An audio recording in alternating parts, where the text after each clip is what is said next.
पहले चमत्कारों की जांच करें, पड़ताल करें और अगर उन्हें कहीं चमत्कार होता दिखाई दे तो उसको अप्लाई करें कि क्या इससे सभी लोगों का कल्याण हो रहा है या किसी एक आदमी का या कुछ ही आदमियों का कल्याण हो रहा है। अगर चमत्कार हैं तो सब पर लागू होने चाहिए, समान रूप से लागू होने चाहिए।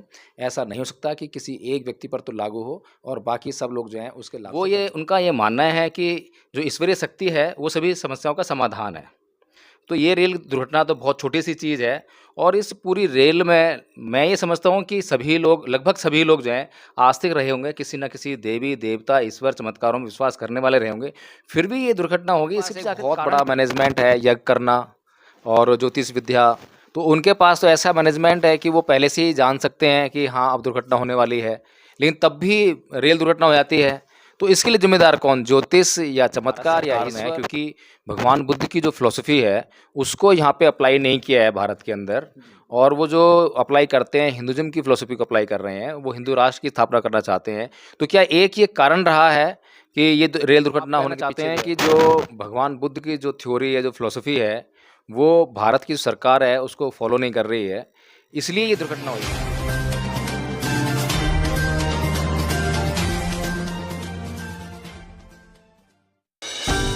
नमस्कार, मैं एडवोकेट जय भीम प्रकाश और आप देख रहे हैं न्यूज़ 24/7। जैसा कि आप जानते हैं कि धम्म चर्चा मेरा प्रमुख विषय रहा है और जब भी कोई ऐसा व्यक्ति जो कि धम्म के बारे में कुछ जानता हो तो मेरे भीतर जो है सवालों की एक श्रृंखला शुरू आती है और इसी कड़ी में आज हमारे साथ में हैं डॉक्टर जसवीर चावला जी।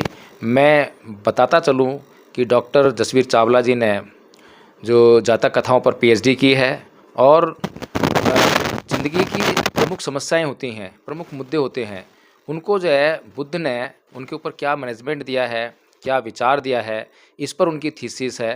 तो आइए हम उनसे ही सवाल करेंगे कि आज जैसे कि उड़ीसा में रेल दुर्घटना हुई है, तो इस रेल दुर्घटना को बुद्धिस्ट मैनेजमेंट की जो थ्योरी है वो कैसे अप्लाई होती है इस रेल दुर्घटना पर और किस तरीके से जो है और कौन से तत्व जो हैं इस रेल दुर्घटना के लिए उत्तरदायी हैं। तो चलते हैं जसवीर चावला जी के पास और उनसे जानने का प्रयास करते हैं। सर, आपका एमपी 24/7 में आपका स्वागत है। नमो बुद्धाय। बहुत बहुत धन्यवाद। और जो समस्या की तरफ आप इशारा कर रहे हैं, मैं वो समझता हूँ कि मेरे अनुभव से भी गुजरी हैं वैसी घटनाएं, क्योंकि मैं भी स्टील प्लांट में काम करता था। तो सुरक्षा के जो नियम बने हुए हैं, जब हम लोग उनका उल्लंघन करते हैं तो ये सारी चीज़ें होती हैं। घटना जो है वो एक हठात कुछ नहीं हो जाता है ना? उसके पीछे एक श्रृंखला चलती है ना?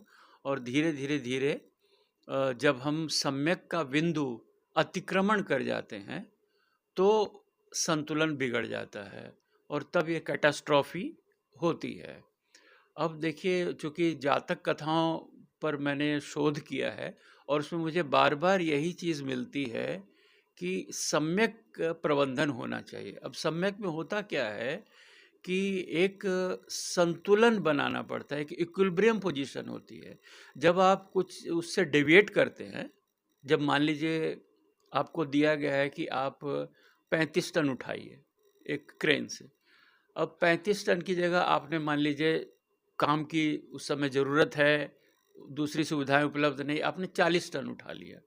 अब हर इक्विपमेंट की एक लिमिट बनी हुई है।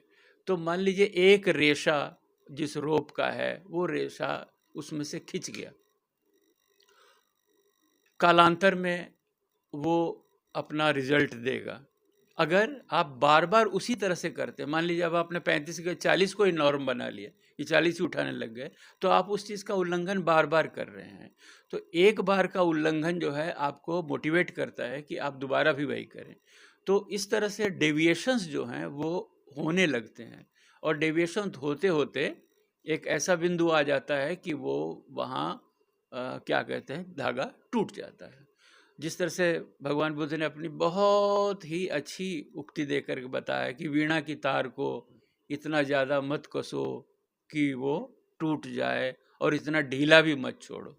तो हम ये सम्यक का जो निर्वाह करना होता है, यही बुद्धिस्ट मैनेजमेंट का, बुद्ध की प्रबंधन का समझिए कि सूत्र है। अब इसे आप रेलवे में अप्लाई करें, स्टील में अप्लाई करें, घर पर अप्लाई करें, अपने पर्सनल रिलेशंस में अप्लाई करें, शिक्षक और मतलब स्टूडेंट के बीच अप्लाई करें। तो सर ये जो रेल दुर्घटना हुई है, जी जी। इसमें बुद्ध का कौन सा प्रबंधन लागू होता है जो कि रेल मंत्रालय से चूक हुई है? देखिए ऐसा चूँकि मैं तो प्रत्यक्षदर्शी नहीं रहा हूँ, लेकिन मेरा अनुभव ये बताता है कि मान लीजिए हम मैन पावर रिड्यूस करते हैं। अगर मान लीजिए मेरा कोई अपना निजी संस्था भी है, तो हम चाहते हैं भी कम से कम लागत में, कम से कम खर्च करके हमें ज़्यादा से ज़्यादा बेनिफिट मिल जाए। हम एक ही आदमी को जो है कम, मान लीजिए उसको 8 की जगह हमने 12 घंटे का काम करवा लिया उससे, तो हम एक फ्रेश रिक्रूट करने से हम बच गए। अब जो है ये स्थिति मान लीजिए अब विशाल स्तर पर आप लेते हैं, पूरे देशव्यापी स्तर पर लेते हैं, और आपके पास रिक्तियां बहुत हो जाती हैं। एक ही व्यक्ति पर जो है अगर लोड ज़्यादा हो जाता है, मान लीजिए पहले दिन उसने 12 घंटे कर लिया, दूसरे दिन कर लिया, तीसरे दिन, तो अगर ये एक क्रम बन जाता है लगातार, तो क्या होता है कि उसकी शक्तियां जो हैं वो क्षीण होंगी। तो आप कहना चाहते हैं कि जो रेल मंत्रालय है, उसने कर्मचारियों की संख्या घटा दी है, जिससे कि जो कर्मचारी अभी लगे हुए हैं काम करने में, उनके ऊपर वर्कलोड ज़्यादा बढ़ गया है, हाँ। और वर्कलोड बढ़ने से जो उनकी कार्य क्षमता है, दक्षता जो है, वो प्रभावित हुई है। लेकिन रेल मंत्रालय ने जो कारण दिया है, वो तो ये है कि जो लाइट थी, जो सिग्नल लाइट थी, वो खराब होने की वजह से ड्राइवर लाइट नहीं देख पाया, जिसकी वजह से दोनों ट्रेन जो है एक ही ट्रैक पर आ गई थी। देखिए ऐसा होता है ना कि कई कारक बनते हैं। जब एक्सीडेंट कोई होता है तो उसके कई कारक बनते हैं।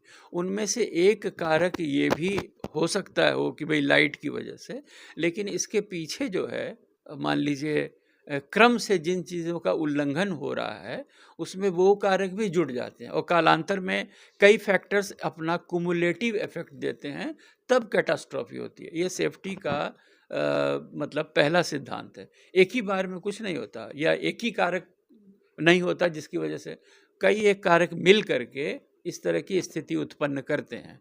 तो मैं रेलवे के उससे तो पूरा अभिज्ञ नहीं हूँ, लेकिन मुझे इतना मालूम है कि जो मॉडर्न मैनेजमेंट है ना, मॉडर्न मैनेजमेंट क्या है कि आपको प्रॉफिट मैक्सिमाइजेशन के लिए वो सब करता है जिसमें मानवीय सरोकार जो हैं वो छूटते चले जाते हैं। वो लगभग मानव को एक रोबोट की शक्ल में ले आना चाहता है ना।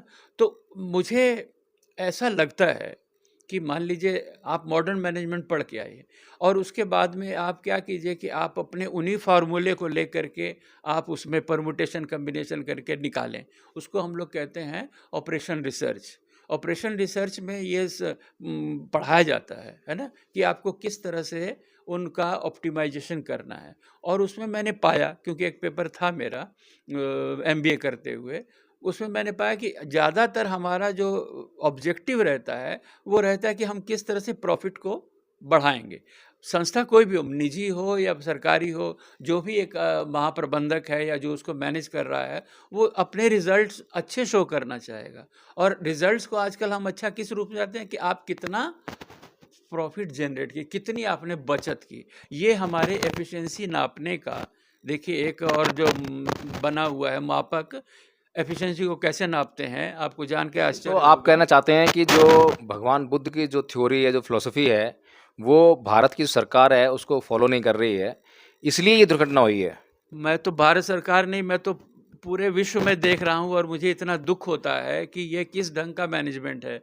आप मॉडर्न मैनेजमेंट के नाम पर, प्रॉफिट मैक्सिमाइजेशन के नाम पर वो सब गलतियाँ कर रहे हैं, है ना। और उसमें हो क्या रहा है, एफिशिएंसी को आप ऐसे नाप रहे हैं, आउटपुट अपॉन इनपुट, यानी कम से कम इनपुट दे के ज़्यादा से ज़्यादा आउटपुट। नहीं, क्या मेरा सवाल ये है कि क्या भारत सरकार ने, क्योंकि भगवान बुद्ध की जो फिलॉसफी है उसको यहाँ पे अप्लाई नहीं किया है भारत के अंदर, और वो जो अप्लाई करते हैं हिंदुज़म की फिलॉसफी को अप्लाई कर रहे हैं, वो हिंदू राष्ट्र की स्थापना करना चाहते हैं, तो क्या एक ये कारण रहा है कि ये रेल दुर्घटना होने के पीछे जो है?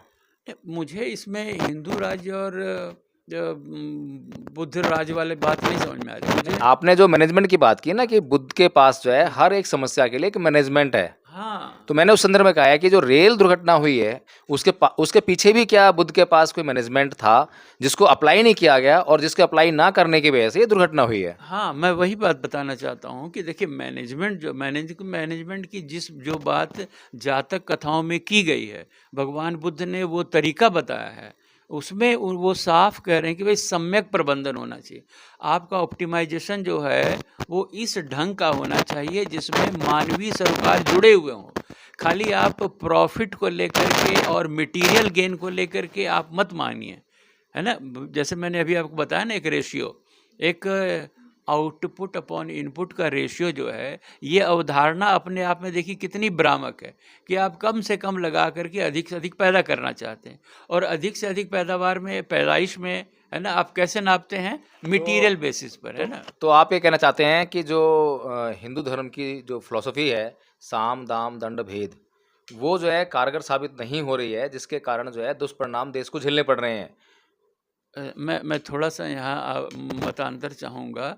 मैं समझता हूँ कि इसमें धर्म वाली बात नहीं है। मैनेजमेंट के एंगल से इस चीज़ को देख पा रहा हूँ, है ना। वो सीधा-सीधा ये बता रहा है कि मैनेजमेंट में चीज़ों को ऑप्टिमाइज़ करते हुए आपने मानवीय सरोकारों को ताक पे रख दिया, बलाए ताक। मतलब बुद्ध के पास जो है मैनेजमेंट है इस समस्या के लिए, तो क्या हिंदुओं के पास इस समस्या के लिए कोई मैनेजमेंट नहीं है?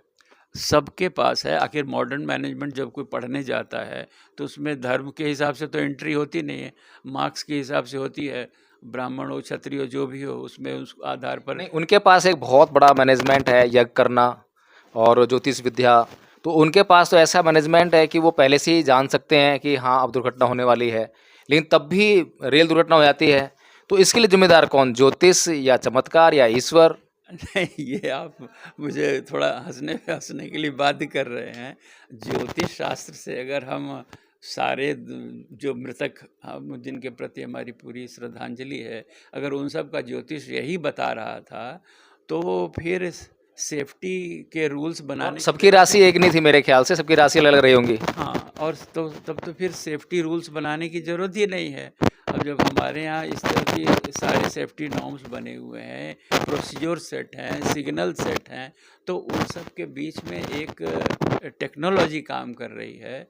वहाँ हमें सिर्फ ज़रूरत है उस चीज़ को समझने की। नहीं, जहाँ पर है तो सर ये जो लोग हिंदू राष्ट्र की स्थापना इस देश में करना चाहते हैं, जबकि बुद्ध जैसी महान शख्सियत इस देश को प्राप्त हुई जिसने कि पूरी दुनिया में अपने ज्ञान के जरिए जो है पूरी दुनिया को प्रकाशित किया, और आज भी साइंटिस्ट जो रिसर्च कर रहे हैं उसमें ये निकल कर आ रहा है कि जो बुद्ध का जो तत्व ज्ञान था वह ऐसा था कि जिससे कि साइंटिस्ट जो हैं कभी भी मतलब इनकार नहीं करते हैं, बल्कि उनके साथ चलने का प्रयास करते हैं। वहीं पर जो हिंदू राष्ट्र की कल्पना करने वाले लोग जो हैं वो उनका ये मानना है कि जो ईश्वरीय शक्ति है वो सभी समस्याओं का समाधान है। तो ये रेल दुर्घटना तो बहुत छोटी सी चीज़ है, और इस पूरी रेल में मैं ये समझता हूँ कि सभी लोग, लगभग सभी लोग जो हैं आस्तिक रहे होंगे, किसी न किसी देवी देवता ईश्वर चमत्कारों में विश्वास करने वाले रहे होंगे, फिर भी ये दुर्घटना होगी। इसके पीछे आखिर कारण क्या है, ये जानना चाहता है पूरा देश। ये बात आपकी सच है। भगवान बुद्ध ने जो बातें बताई हैं पूरी मानवता के लिए हैं। उसमें हिंदू राष्ट्र, बौद्ध राष्ट्र, सिख राष्ट्र, ये सारे राष्ट्र उनको फॉलो करें। तो सर अगर हम जो है धर्म के आधार पर, क्योंकि ये जो हमारा देश है ये विभिन्न धर्मों का, विभिन्न संप्रदायों का, जातियों का, भाषाओं का देश है, और यहाँ पर जो है जो सबसे ज़्यादा जो फैक्टर जो काम करता है वो है धर्म। तो धर्म में लोगों की बहुत आस्था है, और इस देश के अधिकतर लोग जो अधिकांश लोग ये मानते हैं कि जो ईश्वर है वो चमत्कार करते हैं, और वे हर उनकी जो जितनी भी समस्याएं हैं उनका जो है हर एक समस्या का हल ईश्वर के पास है। तो ये जानने का प्रयास करना चाहते हैं हम, और साइंटिस्ट जानना चाहते हैं कि क्या ये जो रेल दुर्घटना हुई इसको रोकने की क्षमता जो है जो हिंदू राष्ट्र की कल्पना करते हैं उनके ईश्वर में नहीं थी? न तो ईश्वर ये चाहते हैं कि कोई दुर्घटना हो, न इस तरह की बातें धर्म बताता है। ये तो सरलता से ये समझा जा सकता है कि एक नहीं, अगर ईश्वर नहीं चाहते कि ये दुर्घटना हो तो वे रोक सकते थे इसको, लेकिन रोकी नहीं। ऐसा है कि बहुत सारी चीज़ें जो मानव अपने हाथ में लेता है ना।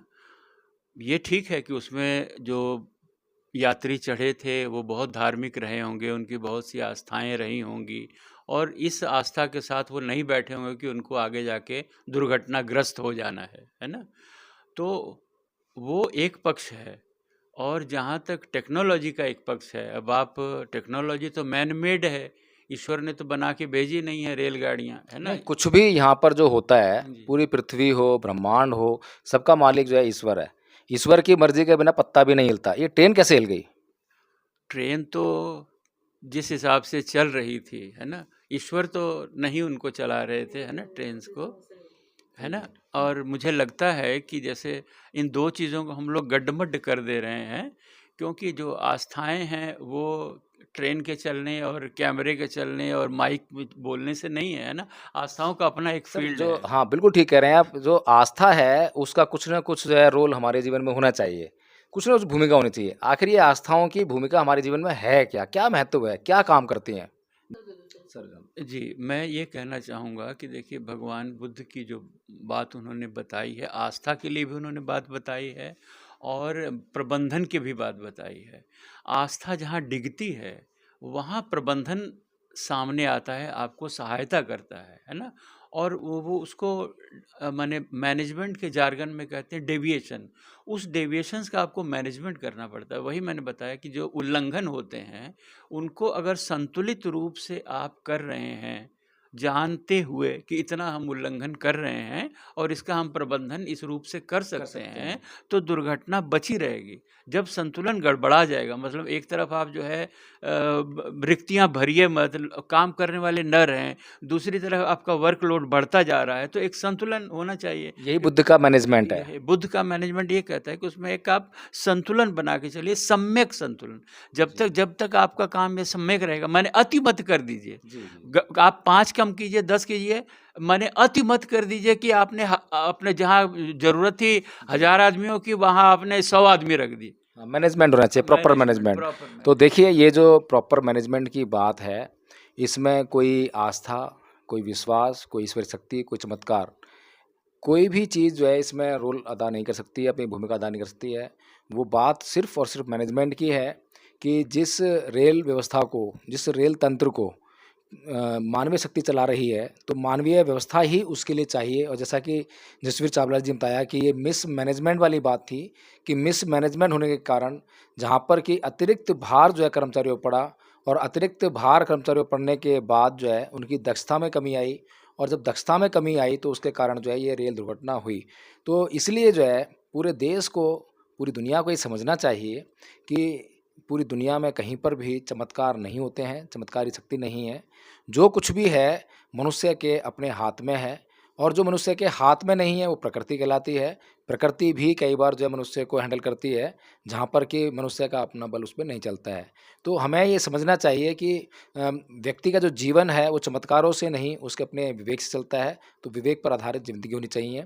और जो लोग चमत्कारों में विश्वास करते हैं, उन्हें चाहिए कि वे जो है पहले चमत्कारों की जाँच करें, पड़ताल करें, और अगर उन्हें कहीं चमत्कार होता दिखाई दे तो उसको अप्लाई करें कि क्या इससे सभी लोगों का कल्याण हो रहा है या किसी एक आदमी का या कुछ ही आदमियों का कल्याण हो रहा है। अगर चमत्कार हैं तो सब पर लागू होने चाहिए, समान रूप से लागू होने चाहिए। ऐसा नहीं हो सकता कि किसी एक व्यक्ति पर तो लागू हो और बाकी सब लोग जो हैं उसके लाभ से वंचित हो जाएं।